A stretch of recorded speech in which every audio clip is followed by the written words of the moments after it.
एक बार एक औरत खाने में जहर मिला रही होती है और सोचती है कि अब तो मुझे सभी चीज़ों से छुटकारा मिल जाएगा। तो उसे ये सब करते हुए सास देख लेती है और वह जैसे ही पीछे हटने लगती है तो उसका पैर किसी से टकरा जाता है और बहू चौंक जाती है उसकी और बोलती है कि कौन है। तो उसकी सास बोलती है कि मैं हूँ बेटा।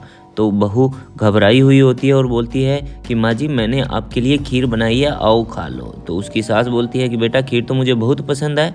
तो उसकी बहू बोलती है कि हाँ हाँ माँ जी आओ तो आप खा लो। तो उसकी सास बोलती है ठीक है। जैसे ही वह कटोरी उठाती है तो वह बोलती है कि बेटा तुझे पता है कि मैं पानी पीती हूँ खाने से पहले, तो एक काम कर पानी ला दे। तो उसकी बहू बोलती है ठीक है माँ जी मैं ला देती हूँ। तो जैसे ही उसकी बहू पानी लाने जाती है तो उसकी सास वह दोनों कटोरियाँ इधर उधर कर देती है। जहर वाली कटोरी वहाँ पे रख देती है और दूसरी कटोरी ले लेती है। तो वहाँ पर वह पानी लेके आती है और वह जैसे ही पानी पीती है और बैठ जाती है और तो उसकी सास बोलती है कि बेटा एक काम कर तू भी तो खा ले। तो वह घबराई हुई बोलती है कि हाँ हाँ माँ जी क्यों नहीं, मैं भी तो ज़रूर खाऊंगी। वह जैसे ही खीर को खाने लगती है उसके पास फ़ोन आ जाता है और वह अपनी सास से बोलती है कि हाँ माँ जी आप रुकिए मैं फ़ोन पे बात करके आती हूँ। तो उसकी सास बोलती है कोई बात नहीं बेटा आराम से फ़ोन पे बात कर ले। तो वह फ़ोन पे बात करते हुए बाहर चली जाती है। पता नहीं किसको बोल रही होती है कि हाँ हाँ मैंने सारा काम सही कर दिया। और वहीं दूसरी तरफ उसकी सास सोचती है कि हाँ चलो ठीक है मैं देखती हूँ कि बहू क्या कर रही है और किससे बात कर रही है। तो वह बोलती है कि हाँ हाँ मैंने सही किया है यार, मैं इस बुढ़िया से छुटकारा पाना चाहती हूँ तो मुझे यही करना ठीक लगा। तो उसकी सास उसकी बातें सुन रही होती है और वहीं दूसरी तरफ बोलती है कि हाँ हाँ यार अब जो होगा वो देखा जाएगा, पर मुझे ऐसी ज़िंदगी नहीं जीनी है। तो वहीं दूसरी तरफ उसकी सास देखती है सोफ़े की तरफ और अपना मोबाइल निकालती है और उसका कैमरा ऑन करती है।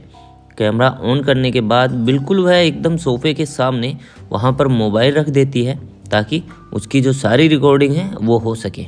तो वह ऐसा मोबाइल रखती है और वहाँ पे से चली जाती है, वापस सोफे पे बैठ जाती है। और वहीं दूसरी तरफ उसकी बहू बात कर रही होती है कि हाँ हाँ मुझे लगता है यह मेरी सही बात है। तो इतना कहकर फ़ोन कट करती है और चली जाती है। उसकी सास वह खीर खा रही होती है तो उसकी बहू आती है बोलती है माँ जी आपने अभी तक खीर नहीं खाई। तो सास बोलती है कि बेटा मैंने खीर तो खा ली लेकिन मेरा सर और गला दुख रहा है, पता नहीं क्या हो गया, अजीब से चक्कर आ रहे हैं। तो वह ऐसा करती है और बेहोश होने का नाटक करती है और जैसे ही वह ऐसे घबराने की सी एक्टिंग करती है तो वह गिर जाती है। तो बहू सोचती है कि सास तो अब निपट गई है। तो वह बोलती है कि हाँ अब आपको तो इस दुनिया से जाना ही था, आज नहीं तो कल मैं क्या करती। अब मुझे जो सही लगा मैंने किया। हम पति और पत्नी अकेले रहना चाहते थे, अब तो मैं इस पूरे घर पे अकेले ही राज करूँगी। अब तो कोई नहीं है, अब जैसा मैं बोलूँगी वैसा होगा।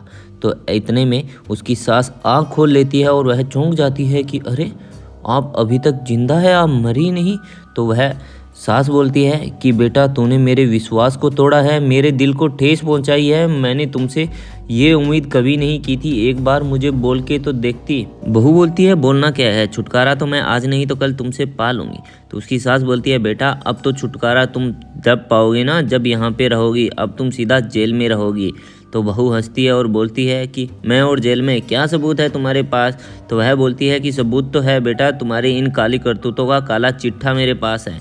तो वह बोलती है कि कोई सबूत नहीं है, मुझे पता है तुम ऐसा कुछ नहीं कर सकती। तो वह बोलती है कि कोई बात नहीं बेटा, एक बार ज़रा पीछे मुड़ के देख, वो देख मैंने तुम्हारी सारी करतूतें उस कैमरे में रिकॉर्ड कर ली है, मैंने वह कैमरा लगा दिया है। तो वह बोलती है कि अरे तुमने कैमरा ये कब लगा दिया। तो वह बोलती है कि ये मैंने तुम्हारी काली करतूतों को इस कैमरे में कैद करने के लिए अब मैं खुद जाऊंगी और पुलिस स्टेशन में इसको दे के आऊँगी।